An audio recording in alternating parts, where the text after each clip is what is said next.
Lahat po ng mga ebidensyang inilalabas ngayon kasi alam naman natin na sa proseso na po ng batas ng hukuman ang kanila pong kaso doon po sa tinatawag na injunction, kasi kung sa trademark lang yung pag-uusapan under IPO hanggang sa pangalawa sa class 41 ay linalabas na po talaga ng IPO na si Mr. Joey De Leon ang siyang tunay na nagmamay-ari ng trademark na Eat Bulaga.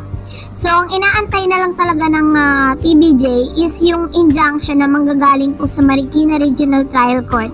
So, may mga ebidensya silang inilalabas katulad ng mga pictures, mga documents na sinasabi ng tape na kanila daw ang Eat Bulaga. Pero dun sa mga ebidensyang inilalabas sila ay mas lalong lumalakas yung kaso ng TBJ against tape, baligtad.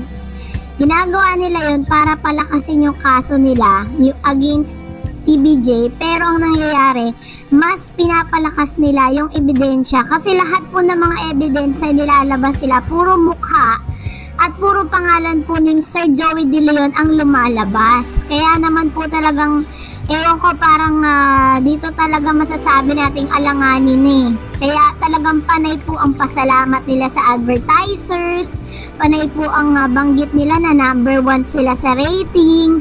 So lahat po ng mga marketing strategy ginagawa po nila just to make sure na ma-maintain po nila yung mga advertisers na meron sila ngayon. So marami na nga po talaga ang hindi na po nagtitiwala, no? Kasi this year 2024, mas dadami pa ang papasok ng mga advertisers dito po sa TBJ na bagay na ikasisiya nila dahil syempre madadagdagan pa yung form, no? Yung network na kung saan pwede silang mapanood. So mas lalawak ngayon yung kanilang reach, no?